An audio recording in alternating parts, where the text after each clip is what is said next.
الدین الخالص. السلام علیکم ورحمۃ اللہ وبرکاتہ.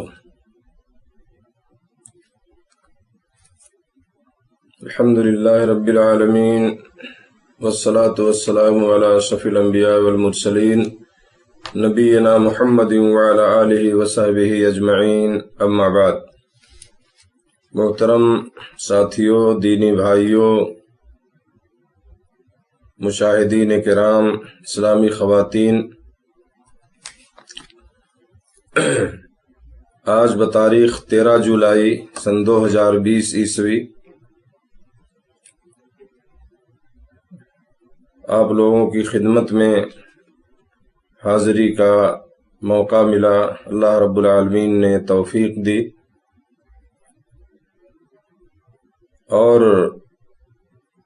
انشاءاللہ ایک بہت ہی اہم درس کا ایک سلسلہ میں شروع کر رہا ہوں، اور بہت ہی اہم چیز ہے ایک مسلمان اور ایک مومن کی زندگی کے لیے، اور وہ ہے ایمان کے ارکان کی شرح اور اس کی کچھ تفصیل انشاءاللہ. جیسا کہ آپ جانتے ہیں کہ ایمان کے جو ارکان ہیں، ہمیں یہ چیز پڑھائی جاتی ہے، بچپن سے ہی بتایا جاتا ہے، سکھایا جاتا ہے کہ اسلام کے ارکان کیا ہیں، ایمان کے ارکان کیا ہیں. اور اس سلسلے میں ایک مشہور اور معروف حدیث بھی ہے جو حدیث جبریل کے نام سے مشہور ہے، جس میں ایمان کے ارکان، اسلام کے ارکان، اسی طرح سے احسان کی حقیقت اور قیامت کے کچھ علامات اس میں کا ذکر ہوا ہے. تو ارکان ایمان تو ہمیں بتا دیا جاتا ہے، اور بہت سے لوگوں کو یاد بھی ہے، اور بہت سے ایسے ہمارے بھائی ہیں جن کو یاد بھی نہیں ہوتا ہے کہ اسلام کے ارکان کتنے ہیں، ایمان کے ارکان کتنے ہیں. تو اگر ہمیں ایمان کے ارکان کو بتا بھی دیا جاتا ہے، لیکن اس کی تفصیل جو ہے یہ نہیں سکھائی جاتی، اسے نہیں بتایا جاتا، اور جو کہ بہت ضروری ہے میرے دوستو، بہت ہی اہم ہے، جس کا سیکھنا اور اس کی تفصیل کو سمجھنا.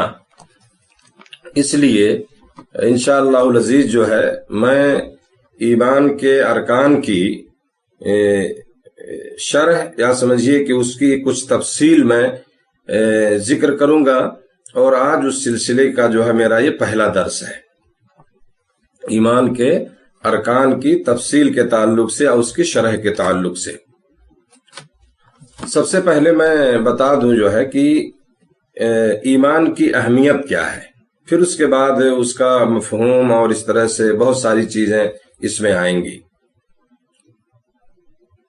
ایمان کی میرے دوستو بڑی اہمیت ہے، اور اس سلسلے میں ہم قرآن کی ایک دو آیتیں جو ہے پیش کرنا چاہتے ہیں. اللہ رب العالمین نے فرمایا سورہ نحل میں آیت نمبر 97، اعوذ باللہ من الشیطان الرجیم، من عمل صالحا من ذکر او انثى وهو مؤمن فلنحيينه حیاة طیبہ ولنجزینهم اجرهم باحسن ما كانوا يعملون.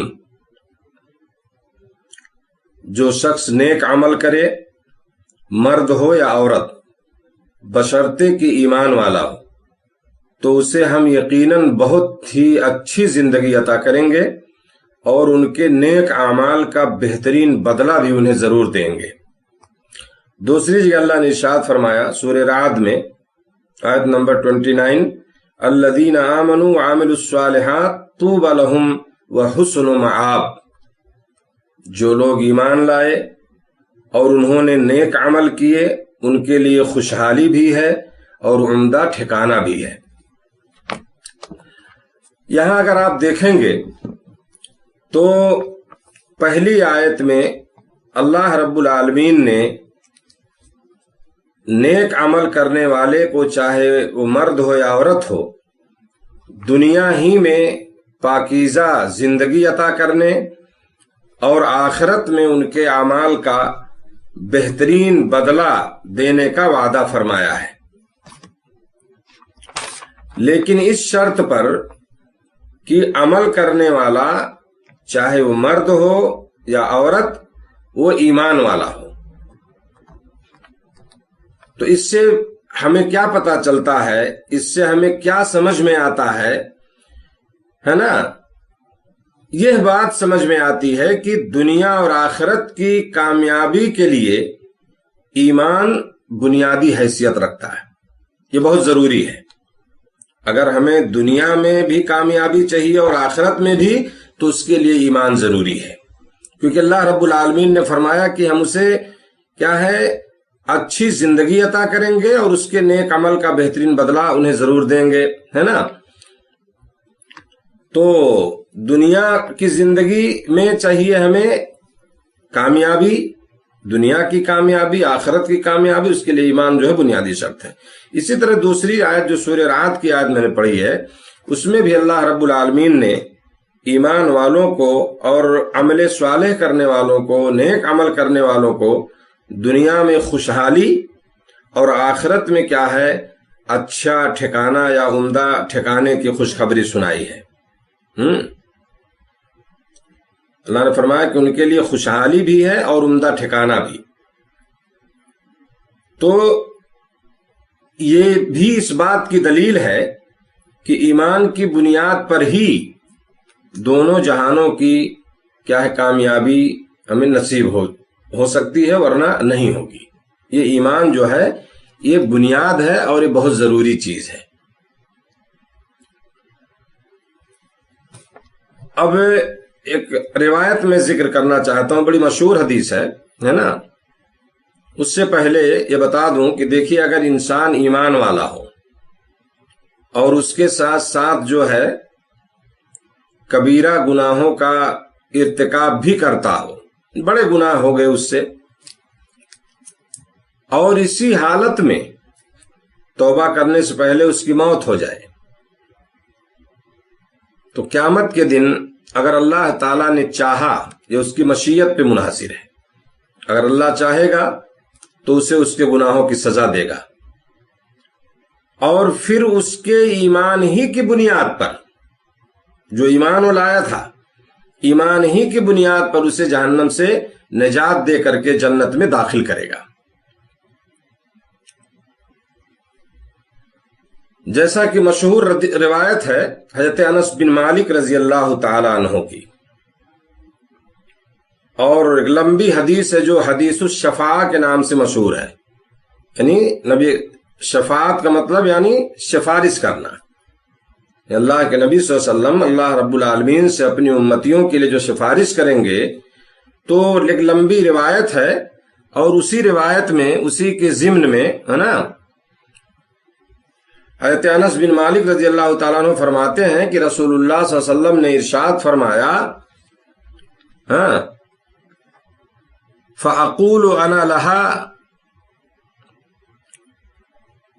فَأَنْطَلِقُ فَأَسْتَأْذِنُ عَلَى رَبِّي فَيُؤْذَنُ لِي فَأَقُومُ بَيْنَ يَدَيْهِ فَأَحْمَدُهُ بِمَحَامِدِهِ لَا أَقْدِرُ عَلَيْهِ الْآنَ۔ ایک لمبی روایت ہے، میں اس کا ترجمہ اور اس کا مفہوم میں آپ کو بتانا چاہتا ہوں۔ تو حدیث شفاعت مشہور ہے، حدیث کے لوگ پریشان ہوں گے، بہت سارے لوگ آئیں گے، آدم علیہ السلام کے پاس جائیں گے، فلاں کے پاس جائیں گے، ان کے پاس جائیں گے، تمام نبیوں کے ہوتے ہی ہے نا؟ تو اللہ کے نبی صلی اللہ علیہ وسلم بھی جو ہے وہ سفارش کے لیے کھڑے ہوں گے۔ تو حدیث میں ہے کہ میں کہوں گا، یعنی اللہ کے نبی صلی اللہ علیہ وسلم نے فرمایا، ارشاد فرمایا کہ میں کہوں گا کہ میں اس شفاعت کے لیے یعنی سفارش کے لیے تیار ہوں، چنانچہ میں جاؤں گا اور اپنے رب سے اجازت طلب کروں گا، اور جب مجھے اجازت دے دی جائے گی تو میں اس کی بارگاہ میں کھڑا ہو جاؤں گا۔ سمجھ رہے نا؟ اللہ نے فرمایا قرآن میں، منزل الذی یشفع عندہ الا باذنہ، ہے نا؟ کہ اللہ کی اجازت کے بغیر نہیں، کون ہے وہ جو سفارش کرے اس کے پاس سوا اس کے رب کے حکم سے؟ تو بغیر اللہ کی اجازت کے کوئی سفارش نہیں کر پائے گا جو ہے۔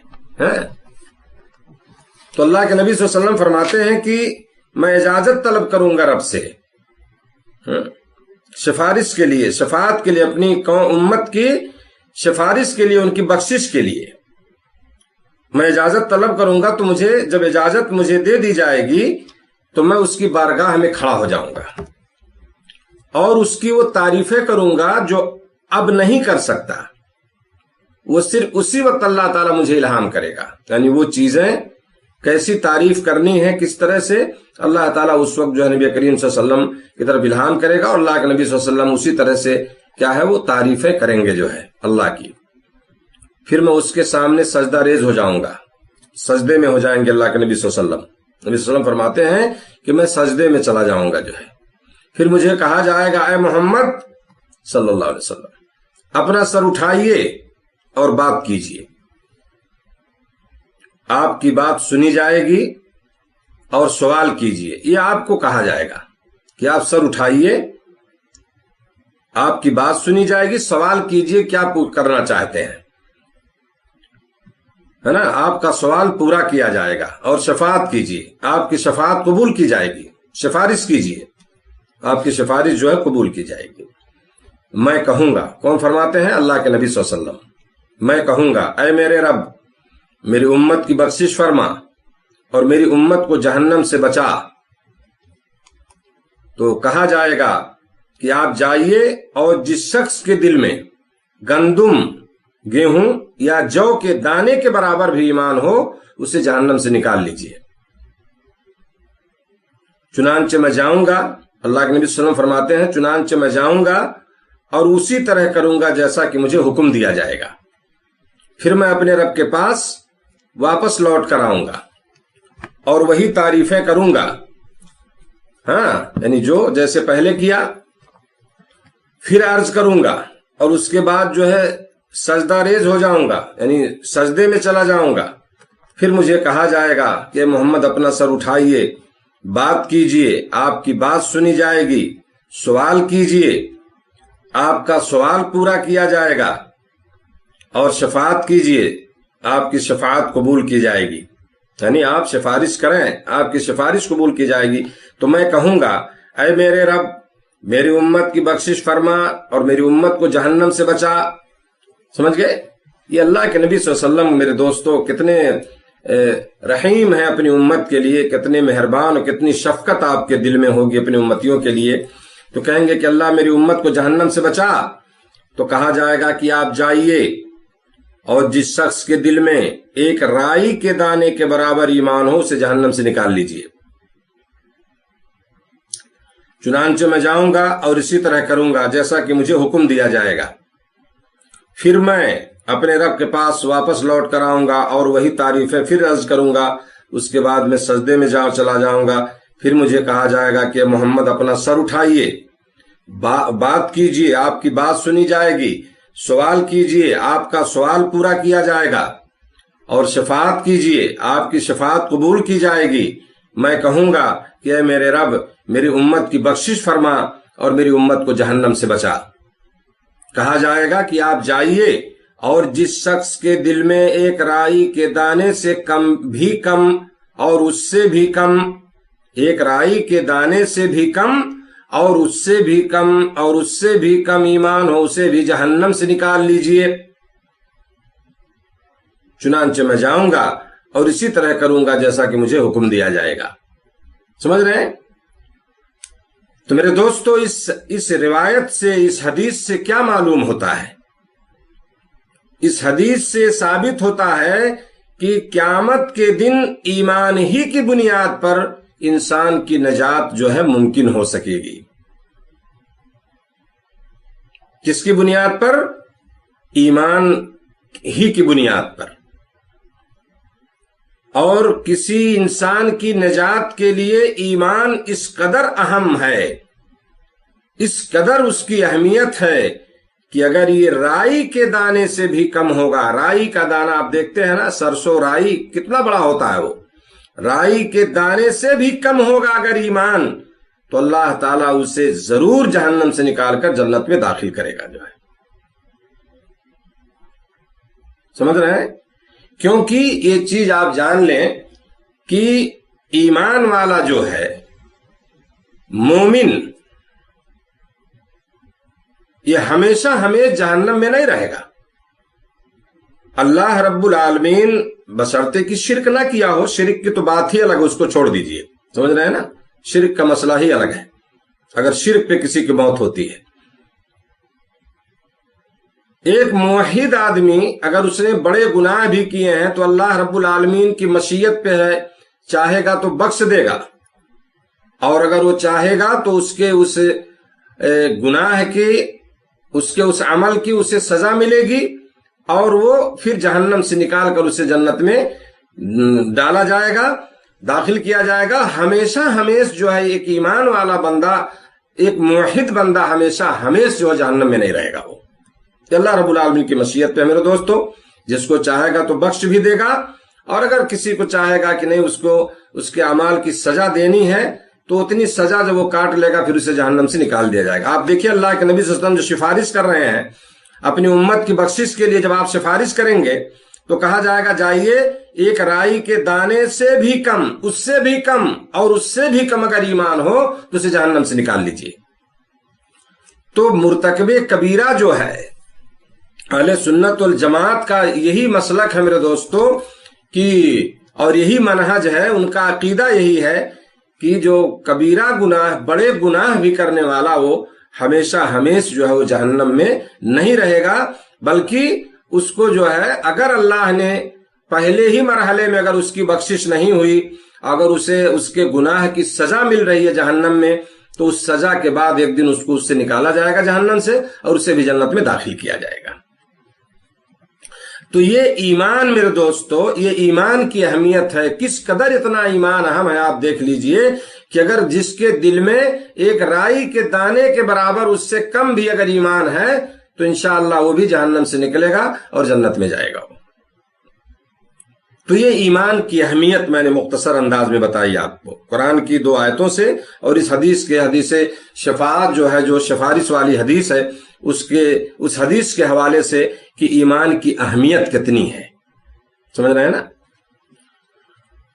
تو جب ایمان دنیا اور آخرت میں اتنا اہم ہے ایک انسان کی کامیابی کے لیے، اس کی نجات کے لیے، تو ابھی ہم سمجھتے ہیں کہ اس ایمان کہتے کس کو ہیں؟ بولتے تو ہم ایمان، ہم مومن ہیں، ہم ایمان والے لوگ ہیں، ہے نا۔ تو ایمان کس کو کہتے ہیں؟ اس کا جاننا، اس کی تعریف اور اس کے ارکان کو بھی معلوم کرنا نہایت ضروری ہے کہ اس کے ارکان کتنے ہیں، اس کی تعریف کیا ہے، اس کا مفہوم کیا ہے۔ تو سب سے پہلے ہم ایمان کے مفہوم کو سمجھتے ہیں۔ ایمان میرے دوستو لغت میں، سمجھ رہے ہیں نا، لغوی معنی اس کا جو ہے 2 معنی علماء نے بیان کیا۔ ایک تو تصدیق کرنا، جو ہے نا کسی چیز کی کہ آپ تصدیق کریں کہ ہاں یہ چیز برحق ہے، یہ چیز صحیح ہے نا۔ اور دوسرا معنی ہے اقرار کرنا، یعنی کسی چیز کی تصدیق کے ساتھ اس کا اقرار کرنا جو ہے۔ تو تصدیق کرنا اور اقرار کرنا، یہ 2 معنی اس کا لغوی معنی جو ہے علماء نے بتایا ہے۔ اور اس کا جو شرعی معنی ہے، جو عام طور سے جو ایمان کی تعریف کی جاتی ہے شریعت میں ہمارے، ہے نا، اس کا مفہوم یہ ہے، یا اصطلاح میں کہہ لیجئے، جو شرعی اصطلاح ہے ہمارے یعنی شریعت کے اصطلاح میں، وہ کیا ہے؟ قول باللسان و اعتقاد بالجنان و عمل بالارکان۔ 3 چیزوں کا نام ہے ایمان۔ ایمان کیا ہے؟ وہ 3 چیزوں کا نام ہے۔ نمبر 1 زبان کا اقرار، نمبر 2 دل کی تصدیق، اور اعضاء کا عمل، جو اعضائے جوارح ہیں، آپ کے بدن کے جو پارٹس ہیں، ان کا عمل کرنا، سمجھ رہے ہیں نا۔ تو زبان سے اقرار کرنا اور دل سے اس تصدیق کرنا جو ہے مکمل طور سے، آپ کے دل میں اس کے بارے میں کوئی شبہ نہیں ہو، آپ زبان سے جو اقرار کر رہے ہیں تو اس کی تصدیق دل سے ہونی چاہیے۔ تو زبان کا اقرار، دل کی تصدیق، اور اعضائے جوارح جو ہیں آپ کے، اس کا عمل، سمجھ رہے ہیں نا۔ تو جتنے ارکان ہیں ایمان کے، آئے گا اب انشاءاللہ آگے اس کا بیان، تو تمام ارکان کا اقرار کرنا کس سے؟ اپنی زبان سے، اور دل سے ان کی تصدیق کرنا۔ مثال کے طور پر اللہ کی ربوبیت، اس کی الوہیت، اس کے اسماء صفات میں اس کی وحدانیت کا زبان سے اقرار کرنا اور دل میں عقیدہ رکھنا کہ وہ اکیلا ہی ساری کائنات کا خالق و مالک اور عبادت کے لائق ہے، اس کا کوئی شریک نہیں۔ اسی طرح وہ اپنے اسماء اور صفات میں بھی یکتا ہے اور منفرد ہے، اکیلا ہے۔ سمجھ رہے؟ اسی طرح میرے دوستو ایمان کی تعریف میں دل کے یہ اعمال بھی شامل ہیں، جیسے اللہ سے محبت کرنا، اسی سے ڈرنا، اسی کی طرف رجوع کرنا، اسی پہ بھروسہ کرنا وغیرہ، یہ ساری چیزیں اس میں شامل ہیں۔ تو چونکہ ایمان کے ضمن میں اعمال بھی شامل ہیں، ایمان کے ضمن میں عمل بھی ہے، اعضاء کا عمل، تین چیزیں میں نے بتایا، زبان سے اقرار، دل کی تصدیق، اور اعضاء کا، اعضائے جوارح جو آپ کے بدن کے پارٹ ہیں، ہاتھ پیر وغیرہ، ان کا عمل کرنا۔ تو ایمان کے ضمن میں اعمال بھی شامل ہیں، اس لیے عمل صالح کرنے سے ایمان میں اضافہ ہوتا ہے اور نافرمانی کرنے سے ایمان میں کمی ہوتی ہے۔ یہ بہت اہم بات ہے، یہ سمجھ رہے ہیں نا؟ جب ایک آدمی نیک عمل کرتا ہے، عمل صالح کرتا ہے، تو اس سے کیا ہے، اس کے ایمان میں اضافہ ہو جاتا ہے، اور اگر وہ نافرمانی کرتا ہے تو نافرمانی کرنے سے اس کے ایمان میں کمی واقع ہو جاتی ہے، جیسا کہ اللہ تعالیٰ نے فرمایا، سورہ انفال کی آیت ہے، انما المؤمنون اذا ذکر اللہ وجلت قلوبہم وَإِذَا تُلِيَتْ عَلَيْهِمْ آيَاتُهُ زَادَتْهُمْ إِيمَانًا وَعَلَى رَبِّهِمْ يَتَوَكَّلُونَ الَّذِينَ يُقِيمُونَ الصَّلَاةَ وَمِمَّا رَزَقْنَاهُمْ يُنْفِقُونَ أُولَئِكَ هُمُ الْمُؤْمِنُونَ حَقًّا لَهُمْ دَرَجَاتٌ عِندَ رَبِّهِمْ وَمَغْفِرَةٌ وَرِزْقٌ كَرِيمٌ۔ اس کا معنی یہ ہے، اس کا ترجمہ یہ ہے کہ سچے مومن تو وہ ہیں جب ان کے سامنے اللہ کا ذکر کیا جائے تو ان کے دل کانپ اٹھتے ہیں، اور جب انہیں اللہ کی آیات سنائی جائیں تو ان کا ایمان بڑھ جاتا ہے۔ سمجھ رہے ہیں نا؟ ان کا ایمان بڑھ جاتا ہے، یعنی ایمان میں زیادتی ہو جاتی ہے، اور وہ اپنے رب پر ہی بھروسہ کرتے ہیں، اور وہ نماز قائم کرتے ہیں، اور ہم نے جو مال و دولت انہیں دے رکھا ہے اس میں سے وہ خرچ کرتے ہیں۔ یہی سچے مومن ہیں جن کے لیے ان کے رب کے یہاں درجات ہیں، بخشش ہے اور عزت کی روزی ہے۔ تو ان آیات میں اللہ رب العالمین نے سچے مومنوں کی 5 صفات ذکر فرمائی ہیں۔ ان میں سے پہلی 3 جو صفات ہیں، پہلی جو 3 خوبیاں ہیں اس کی، ان کا تعلق جو ہے دل سے ہے، اور دوسری جو 2 صفات کا تعلق اعضاء سے ہے۔ سمجھ رہے ہیں نا؟ اس سے معلوم ہوا کہ حقیقی اور سچے ایمان کے حصول کے لیے، ہے نا، اعضاء کا عمل جو ہے ضروری ہے، اور یہ بھی معلوم ہوا کہ عمل صالح سے ایمان میں اضافہ ہوتا ہے نا؟ تو جیسے اللہ نے ذکر کیا کہ جب اللہ کے سامنے ذکر کیا جائے تو ان کے سامنے مومن ہوئے ہیں، جب ان کے سامنے اللہ کا ذکر کیا جائے تو ان کے دل کانپ اٹھتے ہیں، جب آیتیں سنائی جائیں تو ان کا ایمان بڑھ جاتا ہے، اپنے رب پہ بھروسہ کرتے ہیں، ہے نا؟ تو یہ دل سے ان کا تعلق ہے، ایسی خوبیاں ہیں، ان کا تعلق دل سے ہے۔ لیکن آگے اللہ نے فرمایا کہ جب وہ نماز قائم کرتے ہیں، جو ہمیں دولت دے رکھا اس میں سے وہ خرچ کرتے ہیں، تو یہ کیا ہے؟ اعضاء سے اس کا تعلق ہے، عمل کر رہے ہیں یہاں پہ۔ تو عمل یعنی ایمان کے لیے، یعنی سچے ایمان کے لیے، حقیقی ایمان کے حصول کے لیے اعضاء جوارح جو ہے ان کا عمل ضروری ہے، اور اس سے بھی معلوم ہوا کہ عمل صالح سے ایمان میں اضافہ ہوتا ہے۔ سمجھ رہے ہیں نا؟ یعنی آدمی جب نیک عمل کرے گا تو اس کے ایمان میں زیادتی ہوگی، اور جو معصیت کا کام کرے گا، نافرمانی کرے گا، گناہ کرے گا جو ہے، تو اس کے ایمان میں کمی واقع ہو جاتی ہے۔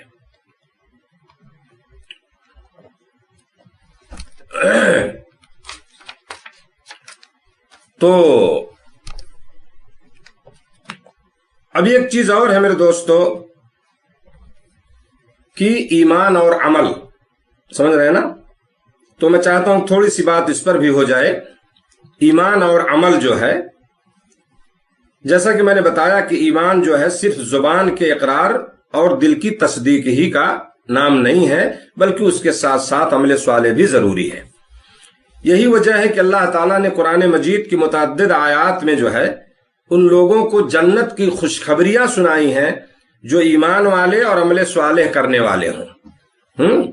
یعنی دونوں چیزیں جو ہے یہ ضروری ہیں، ایمان کے یعنی اقرار کے ساتھ ساتھ، زبان سے اقرار کے ساتھ ساتھ دل کی تصدیق کے ساتھ جو ہے عمل بھی ضروری ہے، اور اللہ تعالیٰ نے ایسے لوگوں کو خوشخبری بھی سنائی ہے قرآن میں۔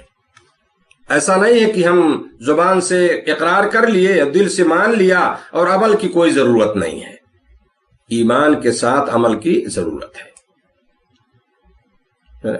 جیسے کہ اللہ تعالیٰ نے فرمایا وَبَشِّرِ الَّذِينَ آمَنُوا وَعَمِلُوا الصَّالِحَاتِ أَنَّ لَهُمْ جَنَّاتٍ تَجْرِي مِن تَحْتِهَا الْأَنْهَارُ كُلَّمَا رُزِقُوا مِنْهَا مِن ثَمَرَةٍ رِزْقًا قَالُوا هَذَا الَّذِي رُزِقْنَا مِن قَبْلُ وَأُوتُوا بِهِ مُتَشَابِهًا وَلَهُمْ فِيهَا أَزْوَاجٌ مُطَهَّرَةٌ وَهُمْ فِيهَا خَالِدُونَ۔ سورہ بقرہ کی آیت۔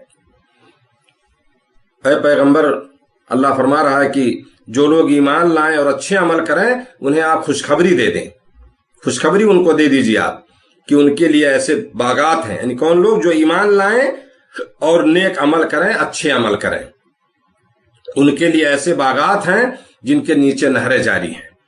جب بھی انہیں کوئی پھل کھانے کو دیا جائے گا تو کہیں گے یہ تو پھل ہیں جو ہمیں اس سے پہلے دنیا میں دیے جا چکے ہیں، کیونکہ جو پھل انہیں دیا جائے گا وہ شکل و صورت میں دنیا کے پھل سے ملتا جلتا ہوگا۔ نیز ان ایمان والوں کے لیے وہاں پاک و صاف بیویاں بھی ہوں گی اور ان باغات میں ہمیشہ قیام پذیر رہیں گے۔ اسی طرح اللہ تعالیٰ نے فرمایا سورہ بقرہ ہی میں ان الذین آمنوا وعملوا الصالحات واقاموا الصلاۃ وآتوا الزکاۃ لہم اجرہم عند ربہم ولا خوف علیہم ولا ہم یحزنون۔ البتہ جو لوگ ایمان لائے اور انہوں نے اچھے عمل کیے، نماز قائم کرتے رہے، زکوٰۃ ادا کرتے رہے، تو ان کا اجر ان کے رب کے پاس ہے، انہیں نہ کوئی خوف ہوگا اور نہ وہ غمگین ہوں گے، انہیں کوئی خوف اور غم کی بات نہیں ہوگی ان کے لیے۔ اسی طرح اللہ تعالیٰ نے میرے دوستوں قسم کھا کر کے تمام انسانوں کو جو خسارہ پانے والا قرار دیا، یعنی سارے انسان گھاٹے میں ہیں اور سوا ان کے جو ایمان والے ہوں گے اور عمل صالح کرتے ہوں، تو اللہ تعالیٰ نے فرمایا مشہور جو ہے سورۃ العصر، جو چھوٹی سی مشہور ایک سورت ہے، والعصر ان الانسان لفی خسر الا الذین آمنوا وعملوا الصالحات وتواصوا بالحق وتواصوا بالصبر۔ اللہ فرما رہا ہے زمانے کی قسم، بلا شبہ انسان خسارے میں ہے، سارے لوگ کیا ہے گھاٹے میں، سوائے ان لوگوں کے جو ایمان لائے اور نیک عمل کرتے رہے اور ایک دوسرے کو جو ہے حق کی تلقین اور صبر کی تاکید کرتے رہے۔ تو اللہ تعالیٰ نے یہاں قسم کھا کے بتایا کہ سارے لوگ گھاٹے میں سوائے کن لوگوں کے، الا الذین آمنوا وعملوا الصالحات، جو ایمان لائے نیک عمل کیے۔ تو میرے دوستو ایمان کے ساتھ ساتھ جو ہے عمل ضروری ہے۔ صرف ایمان جو ہے یہ کافی نہیں ہے کہ آپ ایمان لے آئے اور آپ کو عمل نہیں کرنا ہے، اب آپ بیٹھیے چپ چاپ اور جنت آپ کو مل جائے گی، نہیں۔ ایمان کے ساتھ آپ دیکھیں گے قرآن مجید میں اکثر آیتوں میں جہاں ایمان کا ذکر آپ پائیں گے تو اللہ تعالیٰ نے جو ہے جہاں مومنوں کے ثواب اور ان کی خوشخبریاں دی ہیں تو وہاں عمل صالح کا ذکر ہوا ہے، سمجھ رہے ہیں نا۔ تو بہت ساری آیتیں ایسی ہیں قرآن میں جہاں پہ اللہ تعالیٰ نے جو ہے ایسے لوگوں کو جو ایمان والے ہیں اور جنہوں نے نیک عمل کیے ہیں تو اس کا ذکر کیا ہے ساتھ ساتھ، اور انہوں نے کچھ خوشخبری سنائی ہے۔ تو اس صورت میں بھی اللہ تعالیٰ نے قسم کھا کے کہا کہ سارے لوگ گھاٹے میں سوائے کن لوگوں کے، جو ایمان اور عمل صالح والے لوگ ہیں، جو ایمان کے ساتھ ساتھ نیک عمل کر رہے ہیں، گویا کہ وہ لوگ گھاٹے میں نہیں رہیں گے۔ تو اس سے معلوم ہوا کہ ایمان اور عمل جو ہے لازم ملزوم چیزیں ہیں، یعنی بغیر جو ہے عمل کے وہ ایمان کسی کام کا نہیں ہوگا، سمجھ رہے ہیں۔ اسی طرح سے اللہ تعالیٰ نے سورہ 3 میں، سورہ 3 آپ پڑھتے ہیں نا، والتین والزیتون وطور سینین وہذا البلد الامین لقد خلقنا الانسان فی احسن تقویم ثم رددناہ اسفل سافلین الا الذین آمنوا وعملوا الصالحات فلہم اجر غیر ممنون۔ تو اللہ تعالیٰ نے اس میں بھی کئی چیزوں کی اللہ نے قسم کھایا ہے، سمجھ رہے ہیں نا۔ قسم ہے انجیر کی، زیتون کی، طور سینا کی، اور اس عمل والے شہر یعنی مکہ کی اللہ نے قسم کھایا۔ وہ 3 واو یہاں قسم کے لیے ہے، عربی گرامر میں عربی کے حساب سے ہے نا۔ انجیر کی، زیتون کی، طور سینا کی اور عمل والے شہر یعنی مکہ کی اللہ نے قسم کھائی کہ ہم نے انسان کو بہترین ساخت پر پیدا کیا۔ پھر ہم نے اسے ادنا ترین مخلوق کے درجے میں لوٹا دیا، بجز ان لوگوں کے جو ایمان لائے، یعنی ان لوگوں کے علاوہ جو ایمان لائے اور نیک عمل کیے، ان کے لیے ایسا اجر ہے جو کبھی منقطع نہیں ہوگا، کبھی ختم نہیں ہوگا جو ہے، فلہم اجر غیر ممنون۔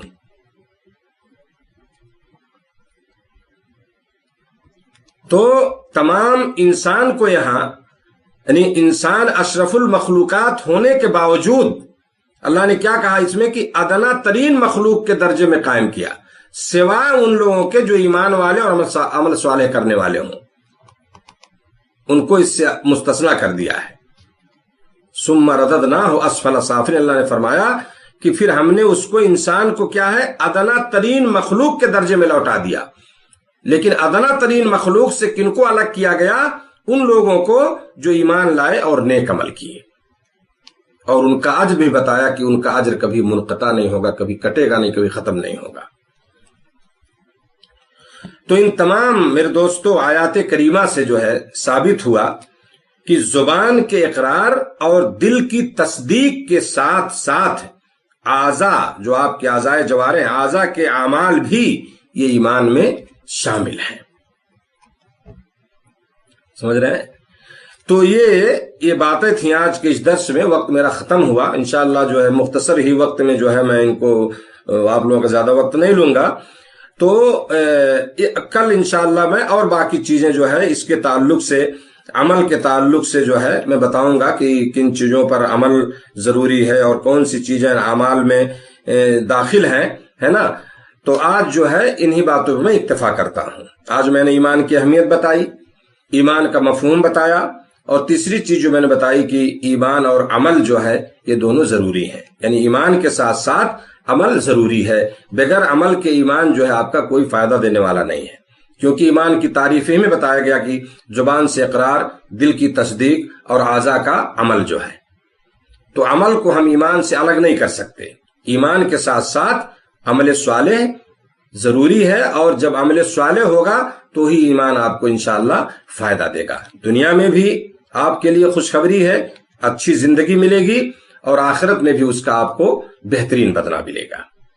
اللہ رب العالمین سے دعا ہے کہ اللہ تعالی ہم تمام لوگوں کو ان باتوں پر عمل کی توفیق دے، اور ایمان کے مفہوم کو، اس کے تقاضے کو اللہ ہمیں سمجھنے کی توفیق عطا فرمائے، اور اسی کے مطابق جو ہے عمل کرنے کی اور زندگی گزارنے کی توفیق عطا فرمائے۔ کیونکہ میرے دوستو یہ بڑی اہم چیز ہے، بہت اہم موضوع ہے یہ، اور اس کو سمجھنا بہت ضروری ہے۔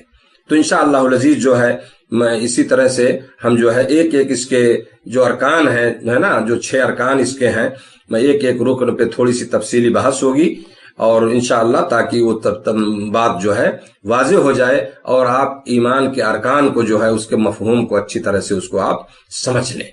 اللہ ہم سب کو اس کی توفیق دے، رب العالمین مجھے کہنے کی توفیق کے ساتھ ساتھ عمل کی بھی توفیق دے آپ سارے لوگوں کو، اور اللہ رب العالمین جو ہے ہمارے ایمان کو مضبوط بنائے، اور ہمیں کیا ہے ایمان کے تقاضوں کے مطابق جو ہے اس کے ساتھ ساتھ عمل کی توفیق بھی عطا فرمائے، اور اللہ تعالی ہمیں زیادہ سے زیادہ جو ہے نیک اعمال کی توفیق دے، اللہ ہمیں گناہوں سے بچائے، رب العالمین ہمیں ہر قسم کی بیماریوں سے، ہر قسم کی وبا سے، ہر قسم کی پریشانیوں سے اللہ ہم سب کو محفوظ رکھے، ہم سب کی حفاظت فرمائے،